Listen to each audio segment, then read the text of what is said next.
जब भगवान शिव के आंसू श्री राम को पिघला गए। सच्चे प्रेम की शक्ति। भगवान राम माता कौशल्या की गोद में खेल रहे थे। वे तो साक्षात ब्रह्म हैं, लेकिन अपनी माँ के प्रेम और भक्ति के कारण एक छोटे बालक की तरह उनकी गोद में समाये हुए थे। शिवजी ने यह दृश्य देखा और भावुक हो गए। उन्होंने माता पार्वती से कहा, श्री राम जो संपूर्ण ब्रह्मांड के स्वामी हैं, आज प्रेम के वशीभूत होकर कौशल्या की गोद में सो रहे हैं। यह देखकर शिवजी के मन में श्री राम के बाल रूप के दर्शन की इच्छा जाग उठी।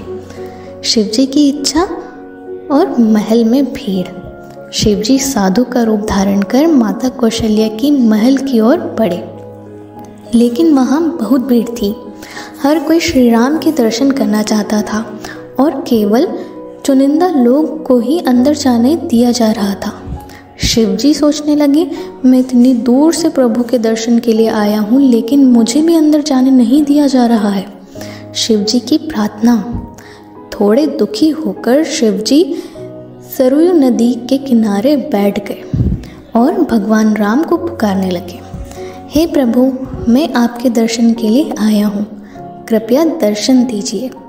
उधर महल में माता कौशल्या चिंतित हो गई, क्योंकि किसी ने कहा कि श्री राम को किसी की बुरी नज़र लग गई है। शिवजी बाबा बनकर महल में प्रवेश करते हैं। माता कौशल्या ने किसी ज्ञानी बाबा को बुलाने का निर्णय लिया। उसी समय शिवजी साधु के रूप में महल पहुँचे और बोले, मैं नज़र दोष दूर कर सकता हूँ। शिवजी को सम्मानपूर्वक महल में लाया गया। माता कौशल्या ने उन्हें प्रणाम किया और श्री राम उनके सामने पालने में लेटे थे, लेकिन वे लगातार रो रहे थे। शिवजी की गोद में आते ही राम मुस्कुराए। जैसे ही शिवजी ने छोटे राम को अपनी गोद में लिया, राम जी तुरंत मुस्कुराने लगे। यह देखकर माता कौशल्या को विश्वास हो गया कि यह बाबा कोई साधारण व्यक्ति नहीं है। शिवजी बोले, माँ, अपने लाल को मेरी गोद में दीजिए। मैं ऐसा जादू करूँगा कि कोई भी नज़र नहीं लगेगी। शिवजी ने राम जी का भविष्य बताया।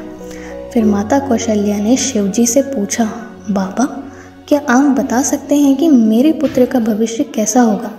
शिवजी बोले, माँ, आपका पुत्र ऐसा अद्भुत होगा कि पूरी दुनिया उसे पूजेगी। वह धर्म और सत्य का संदेश देगा। शिवजी आगे बोले, जब समय आएगा तो मैं स्वयं उसे लेने आऊँगा। लेकिन माँ, तुम चिंता मत करना, यह यात्रा भगवान राम के महान कार्यों की शुरुआत होगी। नामकरण और भगवान शिव की शक्ति।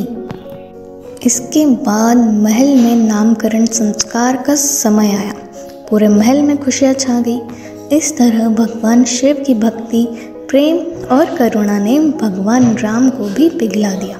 सच्चे प्रेम और भक्ति से भगवान को भी पाया जा सकता है। तो प्यारे दोस्तों, आपको यह कहानी कैसी लगी? हमें कमेंट करके ज़रूर बताइए और इसे अपने दोस्तों के साथ शेयर कीजिए। मैं आपसे फिर मिलूँगी एक नई कहानी और एक नए उद्देश्य के साथ। तब तक के लिए राधे राधे।